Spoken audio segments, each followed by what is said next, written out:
Hello students, myself Puneet Vats. आज हम 9th class का जो ग्रेविटेशन चैप्टर है थर्ड, उसको रीड आउट करते हैं, समझते हैं उस चीज़ को।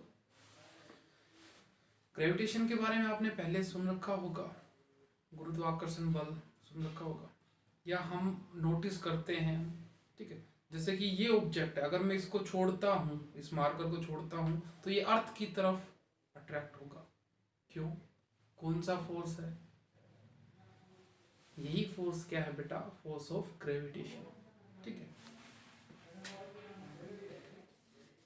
ग्रेविटेशन, इसके अकॉर्डिंग क्या होता है, एक ऑब्जेक्ट दूसरी ऑब्जेक्ट को अपनी तरफ अट्रैक्ट करती है। Force, the phenomena of attraction between two objects which have some masses। दो ऑब्जेक्ट के बीच का जो फिनोमिना है अट्रैक्शन का, वही क्या कहलाता है बेटा? ग्रेविटेशन, ठीक है। दो ऑब्जेक्ट है, उनका कुछ मास है, वो आपस में एक दूसरे को अपनी ओर खींच रही हैं, यही क्या है? ग्रेविटेशन। और यही ग्रेविटेशन के ऊपर लॉ भी दिया था न्यूटन्स ने, law of gravitation.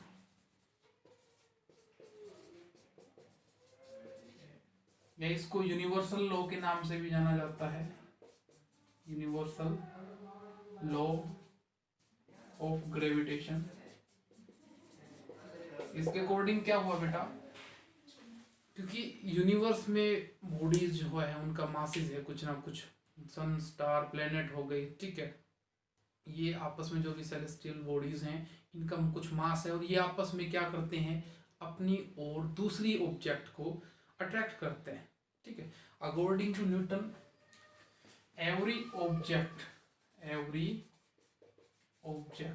Attract every another object. According to Newton, हर ऑब्जेक्ट यूनिवर्स में दूसरी ऑब्जेक्ट को अपनी ओर अट्रैक्ट करती है, यही क्या है? Force of gravitation. जैसे कि हम बात करें, यहाँ पर ये मार्कर है, ये अर्थ की तरफ अट्रैक्ट हो रहा है, ठीक है। मून है, वो अर्थ की तरफ अट्रैक्ट हो रहा है। सन है, अर्थ है, ये आपस में अट्रैक्ट कर रहे हैं, ठीक है। दो के बीच में क्या चल रहा है? Force of attraction. कोई भी दो ऑब्जेक्ट जिनका कुछ ना कुछ मास होगा, उनके बीच में फोर्स ऑफ ग्रेविटेशन होगा ही होगा। ये डिपेंड करता है कम है या ज्यादा है उनके मास के ऊपर और उनके डिस्टेंस के ऊपर। अगर ऑब्जेक्ट लार्ज है, एक तरह से उनका मास है वो ज्यादा है, वजन ज्यादा है एक तरीके से उनका, तो ग्रेविटेशन भी क्या होगा? उनके अंदर ज्यादा होगा। अगर ऑब्जेक्ट स्मॉल है, मास उनका कम है, तो फोर्स ऑफ ग्रेविटेशन भी उनके बीच में क्या होगा? कम होगा। जितनी ज्यादा हैवी बॉडी होंगी, उतना ही ज्यादा उनके बीच में फोर्स ऑफ अट्रैक्शन देखने को हमें मिलेगा, ठीक है बेटा। उसके आगे अगर हम बात करें, इसका जो फॉर्मूला है वो क्या है, कैसे ड्राइव किया है हमने। फोर्स है वो डायरेक्टली प्रोपोर्शनल होगा जो भी दो ऑब्जेक्ट है उनके मासेस के। जैसे दो ऑब्जेक्ट हमने कंसीडर कर लिए, ये है ऑब्जेक्ट, उसका मास है m1, ये है ऑब्जेक्ट, इसका मास है m2। ये ऑब्जेक्ट A मान लो, इसको B मान लो, ठीक है। फोर्स है वो डायरेक्टली प्रोपोर्शनल होगा उनके प्रोडक्ट, उनके मासेस के प्रोडक्ट के, ठीक है। फोर्स है ये इनवर्सली प्रोपोर्शनल होगा यहां से यहां तक की डिस्टेंस, उनके सेंटर से सेंटर तक की डिस्टेंस को d मान लिया हमने। फोर्स है वो इनवर्सली प्रोपोर्शनल होगा square of distance between them, उनके बीच में जो भी डिस्टेंस है उसके स्क्वायर के इनवर्सली प्रोपोर्शनल होगा। मतलब कि अगर मैं बात करूं, दो ऑब्जेक्ट है और इनका मास ज्यादा है, ठीक है, तो ऑब्वियस बात है कि फोर्स ऑफ ग्रेविटेशन भी क्या होगा? ज्यादा होगा इनके बीच में। फोर्स निकालने के लिए क्या फॉर्मूला है अपने पास? एक तरीके से ड्राइव करेंगे हम उसको। फोर्स है वो डायरेक्टली प्रोपोर्शनल होगा to the product of their masses, उनके मासेस का प्रोडक्ट, लेकिन इनवर्सली प्रोपोर्शनल होगा उनके डिस्टेंस के स्क्वायर से। अगर मान लो डिस्टेंस उनके बीच की इतनी है, तो फोर्स क्या लगेगा? और डिस्टेंस अगर उनके बीच की इतनी है, मतलब कि डिस्टेंस बढ़ रही है तो फोर्स कम होगा, इनवर्सली प्रोपोर्शनल है। अगर मासेस बढ़ रहे हैं उनके तो फोर्स डायरेक्टली प्रोपोर्शनल है, फोर्स बढ़ेगा। डायरेक्टली इनवर्सली प्रोपोर्शनल का मतलब पता होगा आपको, एक चीज बढ़ेगी दूसरी भी बढ़ रही होगी, ये चीज बढ़ेगी तो ये भी बढ़ेगी। इनवर्सली प्रोपोर्शनल का क्या मतलब होगा, अगर डिस्टेंस उनकी बढ़ेगी तो फोर्स है उनके बीच का कम होता चला जाएगा। अब इनको हम एक तरह से कंबाइन करते हैं इन फॉर्मूलाज को। एफ है डायरेक्टली प्रोपोर्शनल होगा m1 m2 जो उनका प्रोडक्ट है मासेस का, डिवाइड बाय r स्क्वायर जो इनवर्सली प्रोपोर्शनल था। ये अपने पास वैल्यू आई है। अब आपको पता है इनवर्स डायरेक्टली प्रोपोर्शनल को यहाँ से हटाएंगे तो हमारे पास एक कांस्टेंट आएगा F इज इक्वल टू, यहाँ पर कांस्टेंट आएगा G, constant of gravitation, m1 m2 upon, इसको आप डी स्क्वायर ही लिख लो, कहीं कहीं पर ये आपको आर स्क्वायर मिलेगा, ठीक है। डी स्क्वायर से आप नोटिस करो m1 up m2 upon D square, उनके बीच की डिस्टेंस, ठीक है। यहाँ पर आर स्क्वायर जब अर्थ के बारे में हम कैलकुलेट करते हैं तब वहां से आर स्क्वायर ले लेंगे, ठीक है। यहाँ पर क्या आ गया, फोर्स क्या हुआ बेटा, ग्रेविटेशनल कांस्टेंट, उसकी वैल्यू हम अभी डिस्कस करेंगे, into m1 m2 upon D का स्क्वायर, उनके बीच का जो डिस्टेंस है उसका स्क्वायर। यहाँ पर g की वैल्यू होती है 6.67 into 10 raise to the power -11। अब इसकी यूनिट क्या है, newton metre square upon KG square, ये इसकी यूनिट है और ये इसकी वैल्यू है g की। ये वैल्यू कैसे आई इसकी, सॉरी ये यूनिट कैसे आई, F is equal to G m1 m2 by D square है डिस्टेंस।